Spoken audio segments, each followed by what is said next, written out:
The morning sun cast golden rays across Jetavana Grove, where the Buddha sat beneath the great sal tree, serene and composed. I approached him hesitantly, my heart heavy with thoughts I could not shake. My soul felt burdened with emptiness. "Master," I began, my voice trembling, "I feel like I am just existing, not truly living. Please guide me." The Buddha turned his gaze toward me, his eyes soft yet piercing, radiating a calm that soothed my restless spirit. "Observe the stream flowing nearby," the Buddha said, pointing toward the gentle waters that sparkled under the morning light. "The stream fulfills its purpose as it nourishes the earth, sustains life, and merges with the greater river beyond." I nodded, watching the water glisten and ripple, though its movement seemed effortless. Unlike the heavy weight in my heart, life without purpose, the Buddha continued, is like a stream blocked by debris, unable to flow freely, stagnant and lifeless. "Master," I asked, "how can I clear the debris? How can I find purpose and live with meaning?" The Buddha gestured toward the grove, his hand tracing the curve of the lush trees swaying gently in the breeze. "The trees do not question their existence," he said. "They grow, provide shade, and offer fruit because it is their nature." He continued, "You too must begin by understanding your own nature, your own place in the world. What is your essence?"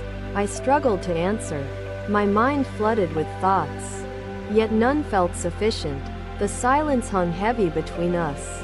"Your path," the Buddha said, "starts with reflection. You must look within and ask what brings light to your soul."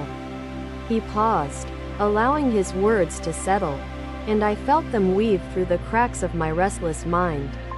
"But purpose is not found in isolation," the Buddha added. "To live with meaning, you must connect with the world around you." I listened intently, his words stirring feelings I had suppressed, an echo of a truth I seemed to have forgotten.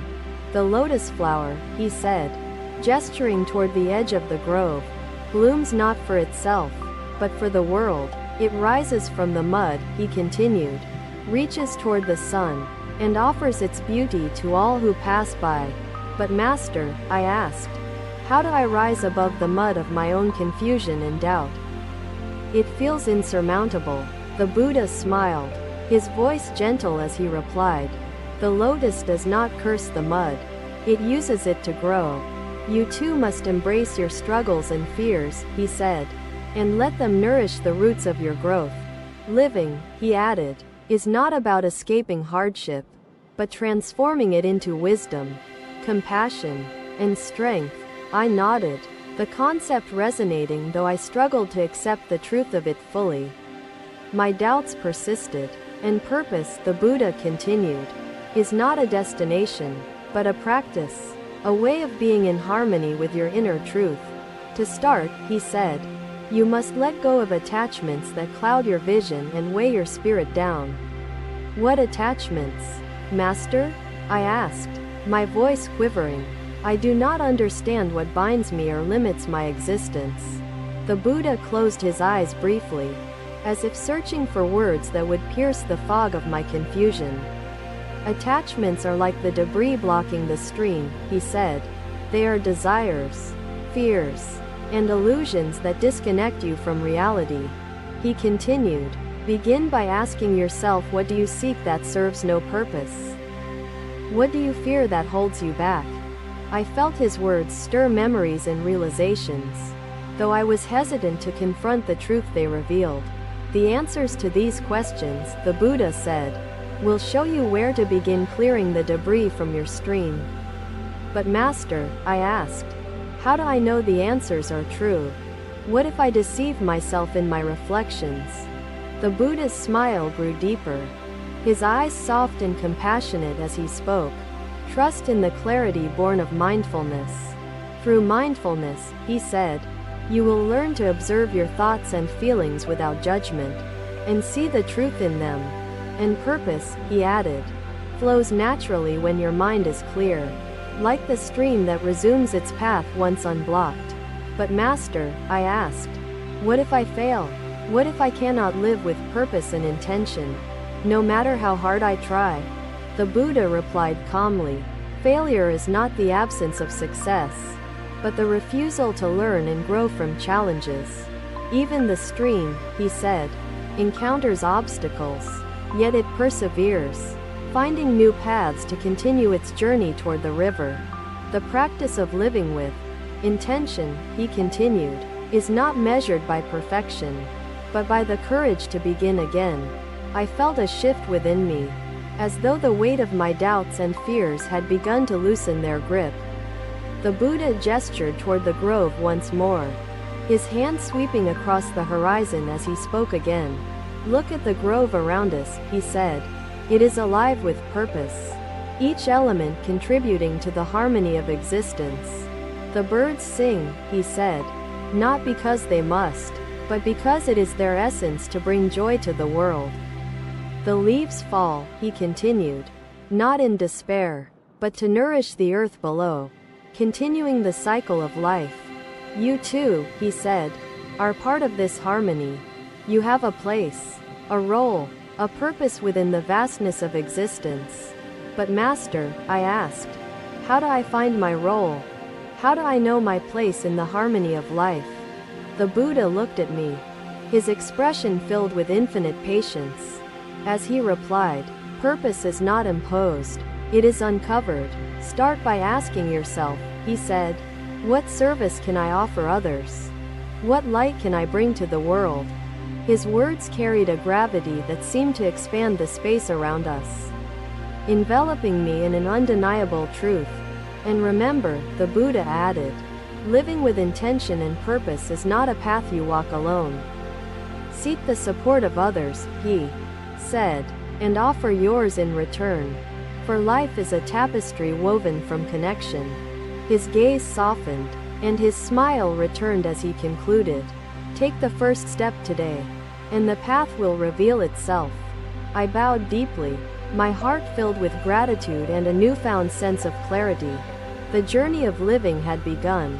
Another day, another sunrise painted the skies over Jetavana Grove as I continued my journey toward understanding life's purpose. My mind buzzed with questions that I could not answer, my heart yearning for a clarity that seemed elusive.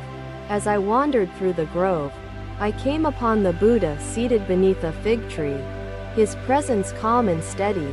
Master, I said, sitting before him, I strive to live with purpose, but my resolve falters.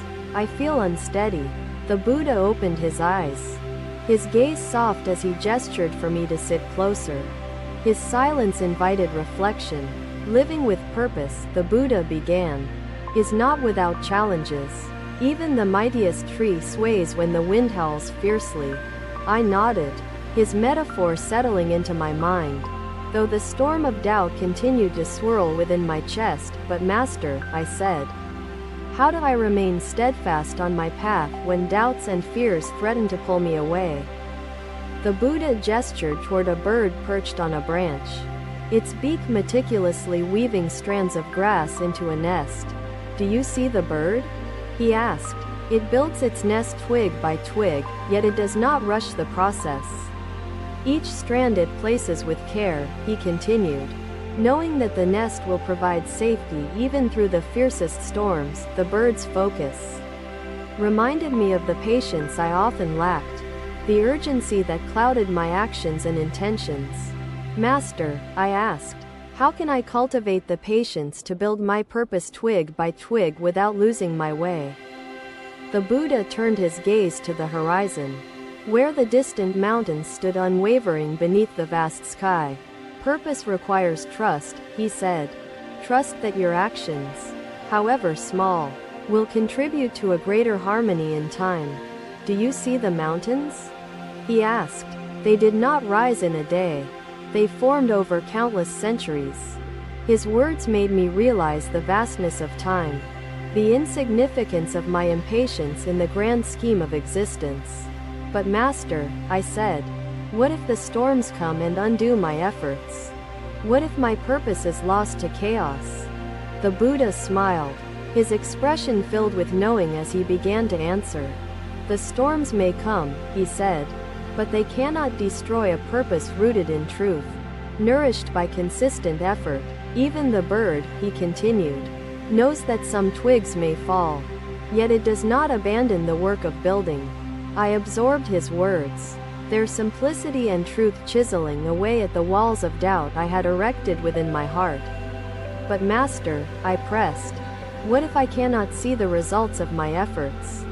How do I continue without visible progress? The Buddha looked toward the grove, his eyes resting on a farmer tilling a small field in the distance. Do you see the farmer? He asked. He sows seeds with care, yet he does not see them sprout immediately.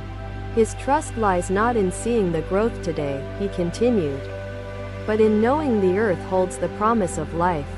Effort and intention, he said, are not diminished by an absence of immediate results. But how can I create beauty if the stone resists perfection? He asked, his voice tinged with desperation. The Buddha sat cross-legged beside the rock, his robes pooling around him like ripples in a still pond. Master, I said, your words bring me comfort. But how do I protect my resolve when I feel the weight of failure? The Buddha picked up a small stone and placed it in my hand, its cool surface grounding me in the present moment. The weight you feel, he said, is not failure but the expectation that burdens you. Let go, and the stone will lighten. Living with intention, he added, means releasing the grasp of attachment, embracing the journey itself as the destination.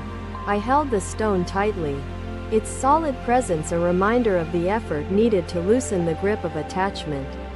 But Master, I asked, how do I know that my actions truly align with purpose and not with misguided desires? The Buddha stood and began walking toward the grove, motioning for me to follow. I rose and walked beside him. Living with intention, he said, is like walking on a narrow path. Each step must be deliberate, mindful, and true. As you walk, he continued, pay attention to the ground beneath you. Let each step be a reflection of your truth. His words echoed through the grove, their meaning resonating as I focused on the sensation of each step upon the earth. But Master, I asked, what if I stumble? What if I falter and lose sight of the path I am walking? The Buddha stopped and gestured toward a stream flowing gently through the grove, its clear waters glistening under the sunlight. The stream does not despair when it meets a rock, he said. It finds a new path, continuing toward the ocean. Stumbling, he added, is not failure. It is an opportunity to rediscover your path, to learn and grow stronger. I watched the stream, its graceful adaptability and embodiment of the resilience I yearned to cultivate in my own journey. Master, I said, your teachings inspire me, yet I fear the strength of my will may not endure the trials ahead.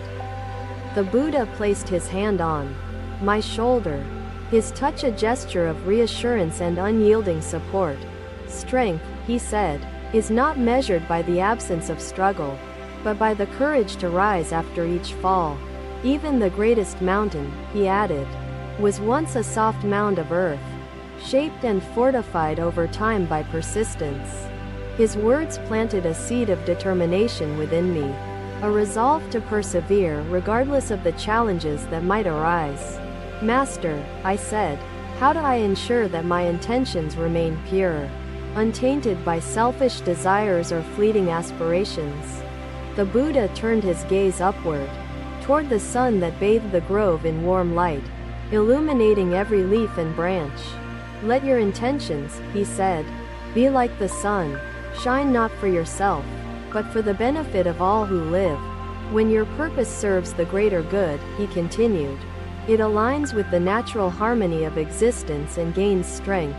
I felt the warmth of the sun on my skin, its unwavering radiance and inspiration to live with selfless intention. Master, I asked, how can I nurture my purpose when doubts and distractions cloud my mind and weaken my resolve? The Buddha pointed toward a tree rooted deeply in the earth, its branches reaching high into the sky above. Purpose, he said, is like the tree. It must be nurtured with mindfulness, rooted firmly in your truth, and nourished daily. Begin each day, he added, with reflection. Ask yourself, will my actions today bring harmony to my soul and the world? His advice lingered in my mind, a beacon of clarity that illuminated the path of intention I sought to follow. Master, I said, your teachings have brought me peace. Yet I still wonder how to measure the progress of my journey. The Buddha smiled, his expression serene as he replied, measure not by distance traveled, but by the presence you bring to each step. Each mindful step, he said, is a moment lived fully, a testament to your commitment to walking the path of purpose. I felt the weight of my questions begin to lift, replaced by a quiet determination to embrace the journey wholeheartedly. Master, I concluded, your wisdom has illuminated the way forward. I will strive to live each moment with intention and grace. The Buddha's eyes shone with quiet pride, his voice filled with warmth as he said, the path is yours to walk.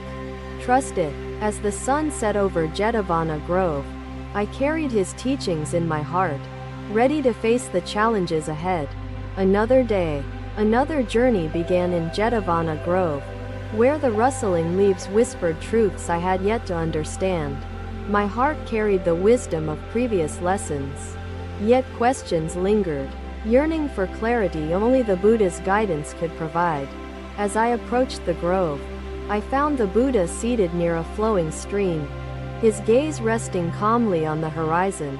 Master, I said, bowing deeply, I seek to align my actions with my purpose. Yet I fear losing my way.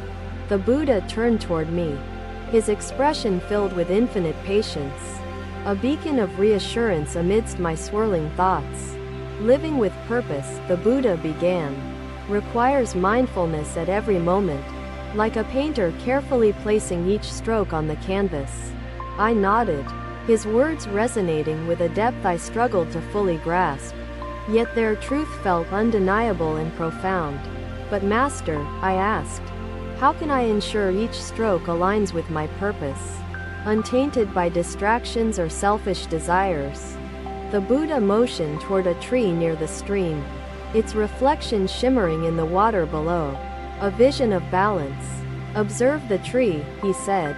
Its roots sink deep into the earth while its branches reach toward the sky above. He continued, the tree thrives because it remains grounded while embracing growth. So too must you balance purpose and action. I watched the tree sway gently in the breeze, a symbol of stability and growth united in harmony with its surroundings.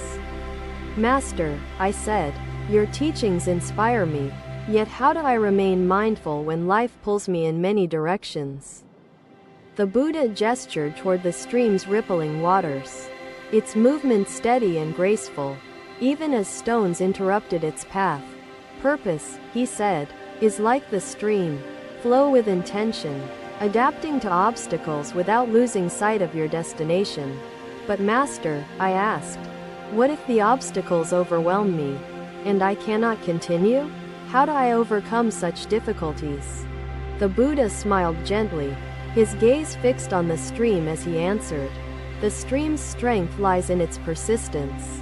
He continued, even when its flow is blocked, it does not abandon its path. It carves new channels and continues forward. His words carried a quiet power, reminding me that resilience is born not of force, but of unwavering determination. Master, I said, what if my actions seem insignificant? How can I trust that they contribute meaningfully to my purpose? The Buddha picked up a single pebble and placed it in the palm of my hand, its surface smooth and cool. This pebble, he said, may appear small, yet when cast into the stream, its ripples reach far beyond its size. Each action, he continued, is like the pebble. Its significance lies not in its scale, but in the intention behind it. I held the pebble tightly, its weight grounding me in the understanding that purpose is woven from small yet mindful acts.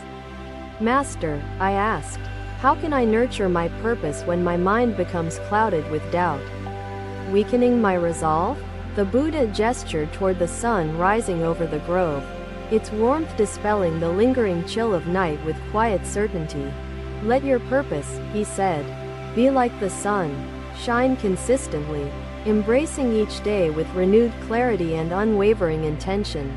But Master, I said, how do I embrace clarity when the shadows of fear and uncertainty darken my thoughts? The Buddha turned to the stream once more, its waters now sparkling under the morning light, revealing the stones beneath. Fear and uncertainty, he said, are like the stones in the stream. They shape the path but do not stop the flow. Observe your fears, he continued, without judgment. Let them guide you to greater understanding, transforming obstacles into stepping stones. His advice brought solace, encouraging me to see challenges as opportunities rather than barriers to fulfilling my purpose. Master, I said, your teachings inspire hope, yet I still wonder how to measure the alignment of my actions with my truth. The Buddha closed his eyes briefly, then spoke with quiet conviction. Measure not by outcomes, but by the presence you bring to each moment. Living with purpose, he continued, is not about achieving goals, but about embodying your truth in each thought, word, and deed. I felt the weight of expectation lift, replaced by a sense of liberation to live fully in the present moment. Master, I said, how can I ensure my actions serve not only myself but the greater harmony of existence? The Buddha placed his hand gently on my shoulder, his touch a reminder of the interconnectedness of all beings. Align your actions, he said, with compassion. Let them serve the greater good, for purpose thrives in the light of selflessness. I considered his words deeply, the essence of compassion resonating as a cornerstone of living a life rooted in purpose. Master, I asked, how can I remain steadfast in purpose when the burdens of life weigh heavily on my spirit? The Buddha pointed toward the grove's towering trees, their branches offering shelter to countless birds resting within their embrace. The trees, he said, do not despair under the weight of their burdens. They provide shade, refuge, and life without complaint. He continued, strength lies in service. As you support others, you too are nourished by the fulfillment of your purpose. His words reminded me of the joy in connection, the infinite power of living not for oneself but for the greater whole. Master, I said, your wisdom reveals many truths. Yet I still wonder how to begin each day with clarity of purpose. The Buddha gestured toward a lotus flower blooming at the edge of the stream, its petals open wide to embrace the light. Begin, he said, by reflecting on your intentions. Ask yourself, will my actions bring harmony to my soul in the world? Purpose, he added, is not a task to complete but a way of being that requires mindfulness at every step. His advice resonated deeply, a daily practice to anchor my thoughts and actions in alignment with the truth of my path. Master, I concluded, your teachings have illuminated my journey. I will strive to live each day with intention and selfless grace. The Buddha's smile radiated warmth as he said, the path is yours to walk. Trust it, and the way will reveal itself. As the stream flowed gently beside us, I carried his teachings in my heart, ready to embrace a life lived purposefully. Ananda inhaled deeply, his chest rising as he felt the interwoven nature of all things, the moon, the stars, the earth, they are all part of the same eternal dance. Each essential, each connected, Siddhartha concluded. Thank you for watching. Buddha's teachings are always with you. Subscribe to our channel and we will see you in the next video.